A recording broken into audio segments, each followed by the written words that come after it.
right, and I have been a little too warm, perhaps. I do not consider you a provincial, however, Sergeant, for though born in America, a better soldier never shouldered a musket." "And Colonel Washington, your honor?" "Well, and Colonel Washington may be a useful subject too. He is the American prodigy, and I suppose I may as well give him all the credit you ask. You have no doubt of the skill of this Jasper Eau douce." "The boy has been tried, sir, and found equal to all that can be required of him." "He has a French name, and has passed much of his boyhood in the French colonies.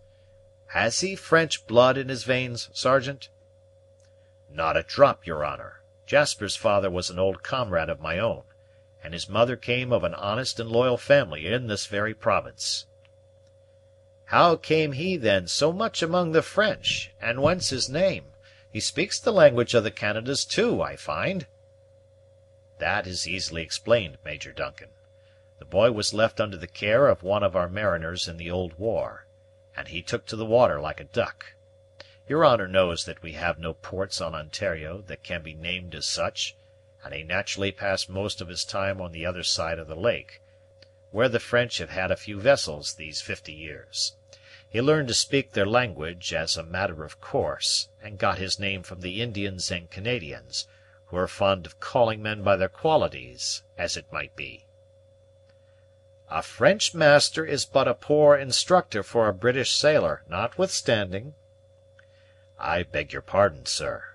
Jasper Eau douce was brought up under a real English seaman, one that had sailed under the king's pennant, and may be called a thoroughbred; that is to say, a subject born in the colonies, but none the worse at his trade, I hope, Major Duncan, for that." "Perhaps not, Sergeant, perhaps not, nor any better. This Jasper behaved well, too, when I gave him the command of the Scud. No lad could have conducted himself more loyally or better." "Or more bravely, Major Duncan. I am sorry to see, sir, that you have doubts as to the fidelity of Jasper." "It is the duty of the soldier who is entrusted with the care of a distant and important post like this, Dunham, never to relax in his vigilance. We have two of the most artful enemies that the world has ever produced, in their several ways, to contend with, the Indians and the French, and nothing should be overlooked that can lead to injury." "I hope your honor considers me fit to be entrusted with any particular reason that may exist for doubting Jasper, since you have seen fit to entrust me with this command." "It is not that I doubt you, Dunham, that I hesitate to reveal all I may happen to know, but from a strong reluctance to circulate an evil report concerning one of whom I have hitherto thought well. You must think well of the Pathfinder, or you would not wish to give him your daughter?" "For the Pathfinder's honesty, I will answer with my life, sir," returned the Sergeant firmly, and not without a dignity of manner that struck his superior. "Such a man doesn't know how to be false." "I believe you are right, Dunham, and yet this last information has unsettled all my old opinions. I have received an anonymous communication, Sergeant, advising me to be on my guard against Jasper Western, or Jasper Eau douce, as he is called, who, it alleges, has been bought by the enemy, and giving me reason to expect that further and more precise information will soon be sent." "Letters without signatures to them, sir, are scarcely to be regarded in war." "Or in peace, Dunham. No one can entertain a lower opinion of the writer of an anonymous letter, in ordinary matters, than myself.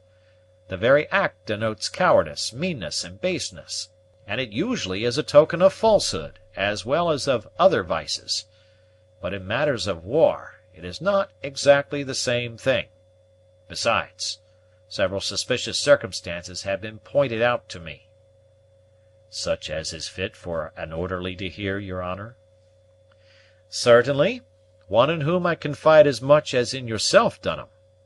It is said, for instance, that your daughter and her party were permitted to escape the Iroquois when they came in, merely to give Jasper credit with me. I am told that the gentry at Frontenac will care more for the capture of the Scud, with Sergeant Dunham and a party of men, together with the defeat of our favorite plan, than for the capture of a girl and the scalp of her uncle." "I understand the hint, sir, but I do not give it credit. Jasper can hardly be true, and Pathfinder false; and as for the last, I would as soon distrust your honor as distrust him." "It would seem so, Sergeant, it would indeed seem so. But Jasper is not the Pathfinder, after all, and I will own, Dunham, I should put more faith in the lad if he didn't speak French." "It's no recommendation in my eyes, I assure your honor; but the boy learned it by compulsion, as it were, and ought not to be condemned too hastily for the circumstance, by your honor's leave." "It's a damned lingo, and never did any one good. At least no British subject, for I suppose the French themselves must talk together in some language or other. I should have much more faith in this Jasper, did he know nothing of their language. This letter has made me uneasy, and were there another to whom I could trust the cutter, I would devise some means to detain him here. I have spoken to you already of a brother in law, who goes with you, Sergeant, and who is a sailor?" "A real seafaring man, your honor, and somewhat prejudiced against fresh water. I doubt if he could be induced to risk his character on a lake, and I'm certain he never could find the station." "The last is probably true; and then, the man cannot know enough of this treacherous lake to be fit for the employment. You will have to be doubly vigilant, Dunham. I give you full powers, and should you detect this Jasper in any treachery, make him a sacrifice at once to offended justice." "Being in the service of the crown, your honor, he is amenable to martial law." "Very true. Then iron him from his head to his heels, and send him up here in his own cutter. That brother in law of yours must be able to find his way back, after he has once travelled the road." "I make no doubt, Major Duncan, we shall be able to do all that will be necessary, should Jasper turn out as you seem to anticipate, although I think I would risk my life on his truth."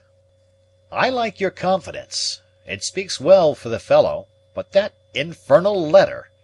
There is such an air of truth about it; nay, there is so much truth in it, touching other matters." "I think your honor said it wanted the name at the bottom, a great omission for an honest man to make." "Quite right, Dunham; and no one but a rascal, and a cowardly rascal in the bargain, would write an anonymous letter on private affairs. It is different, however, in war. Dispatches are feigned, and artifice is generally allowed to be justifiable." "Military, manly artifices, sir, if you will, such as ambushes, surprises, feints, false attacks, and even spies; but I never heard of a true soldier who could wish to undermine the character of an honest young man by such means as these." "I have met with many strange events, and some stranger people, in the course of my experience. But fare you well, Sergeant. I must detain you no longer. You are now on your guard, and I recommend to you untiring vigilance. I think Muir means shortly to retire; and, should you fully succeed in this enterprise, my influence will not be wanting in endeavoring to put you in the vacancy, to which you have many claims."